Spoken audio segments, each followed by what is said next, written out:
खुद महमूद गजनवी के साथ आए हुए उसके राइटर उतबी उसने अपनी किताब तारिकुल यामनी में लिखा है कि जब उसने मंदिर पे कब्जा कर लिया और उसके पास राजा और पुजारी पहुंचे कि ये शिवलिंग मत तोड़िए, इसके लिए हम 1 करोड़ स्वर्ण मुद्राएं देने को तैयार हैं, और उसके सलाहकार गए तो जानते क्या जवाब दिया महमूद गजनी ने कि मैं तोड़ूंगा जरूर इसलिए कि कयामत के दिन मैं बुत फरोश के रूप में जाना जाऊं, बुत शिकन के रूप में जाना जाऊं, बुत फरोश के रूप में। यानी नहीं पता पढ़ाई जाती, यानी ट्रेवल, यानी मैं एक बुत फरोश का मतलब हुआ कि जो मूर्तियों के साथ बिजनेस कर रहा हो उसके लिए नहीं, मूर्ति को तोड़ने। और अंत में एक बात कहता हूं, आज की युवा पीढ़ी है, देखिए सिर्फ नैरेटिव क्या है, फिल्में हम लोग देखते हैं, युवा पीढ़ी को प्यार मोहब्बत की बातों में बड़ा आनंद आता है। एक लाइन और कह दूं तो प्यार मोहब्बत की बात हो तो क्या नाम याद आते हैं? शाहजहां, नूरजहां, जोधा अकबर, सलीम अनारकली, शीरी फरहाद, लैला मजनू, यही पढ़ाया गया ना।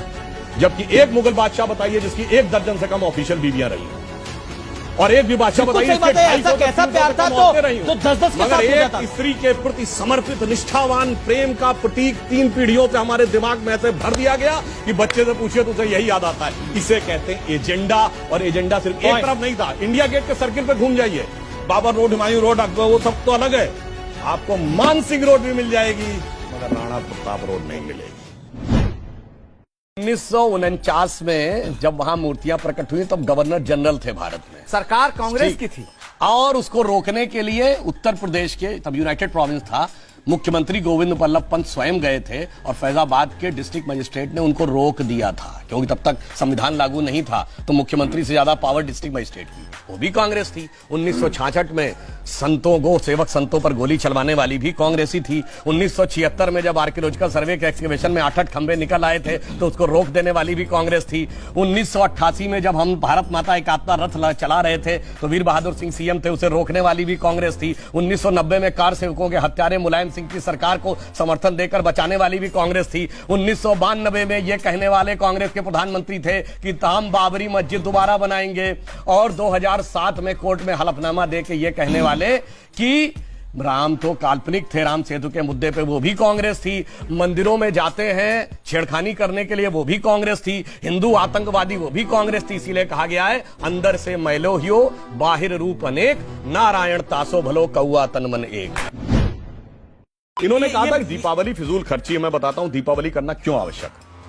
दुनिया का इतिहास भरा पड़ा उस उदाहरण से, भाई भाई को मारकर गद्दी पे बैठा, बेटा बाप को मार के गद्दी पे बैठा। दिवाली उसका प्रतीक है कि 14 वर्ष तक जब भाई गया जंगल में तो दूसरा भाई खड़ाऊ रख के शासन किया और थाली में खड़ाऊ लेके उसका स्वागत करने को तैयार खड़ा था। वो आदर्श है जो दुनिया के सामने होना चाहिए, ना कि वो कि 4 भाई एक वो भी थे जिसमें सुजा मुराद और दारा के रूप में औरंगजेब ने 4 का कत्ल किया और अपने सगे बड़े भाई का सर काट के थाली में अपने बाप के पास भेजा था। आप बताइए आप अपने घर में क्या चाहते हैं, भाई का कटा हुआ सर थाली में या भाई के हाथ में रखी हुई पादुका? इसलिए मानव मूल्य के श्रेष्ठतम मूल्यों का आदर, इसलिए दीपावली मनाया जाना जरूरी। धरती सारे पंथों को धारण करती है, फिर भी हमारे देश को धर्मनिरपेक्ष कह दिया गया। आप में से बहुत से लोगों ने कभी ध्यान दिया है लोकसभा में लोकसभा अध्यक्ष की जो चेयर है उसके पीछे क्या लिखा हुआ है? धर्म चक्र प्रवर्तनाय। संपूर्ण लोकसभा धर्म के चक्र को चलाने के लिए भारत के राष्ट्रीय ध्वज पर जो अशोक का चक्र है वो क्या है? धम्म चक्र है, यानी वो भी धर्म का प्रतीक है। और सुप्रीम कोर्ट ऑफ इंडिया के एम्बलम पे क्या लिखा है? यतो धर्मस ततो जया। जब सब तरफ धर्म है तो हम धर्म से निरपेक्ष कैसे हो सकते हैं? यह देश कभी धर्म निरपेक्ष नहीं हो सकता। यह धर्म प्राण देश है, यह देश पंथ निरपेक्ष है। हम एकमात्र दल हैं जो स्वतंत्रता के बाद उत्पन्न हुए। विचार, प्रेरणा, वाणी, वेश, तत्व, दर्शन सब कुछ हमने इस स्वदेश से लिया और बढ़ते बढ़ते आज हम उस मुकाम तक पहुंचे कि भारत के सबसे बड़े और प्रमुख राजनीतिक दल बने। बहुत प्रश्न किया जाता है कि साहब आपका मात्र संगठन तो राष्ट्रीय स्वयंसेवक संघ है।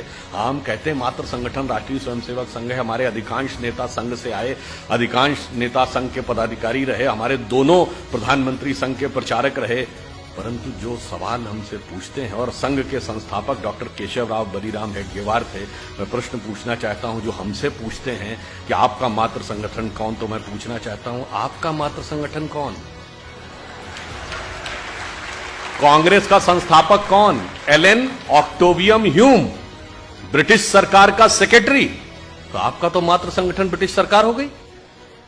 और बहुत से लोगों को नहीं ध्यान होगा कि कांग्रेस के पहले 4-5 अध्यक्षों के नाम बनाए तो एलन ऑक्टेवियम ह्यूम अध्यक्ष नहीं थे, वो संस्थापक थे, परंतु अल्फ्रेड रोब, जॉर्ज यूल, विलियम वैडनबर्न, ये सब जानते कौन है? ये कांग्रेस के प्रारंभिक अध्यक्षों के नाम है।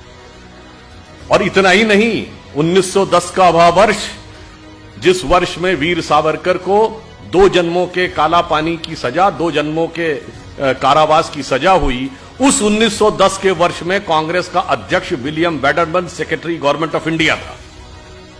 अब बताइए, आप ब्रिटिश हुक्मरान के हुक्म के नीचे पैरों के तले बैठकर स्वतंत्रता का आंदोलन लड़ रहे थे।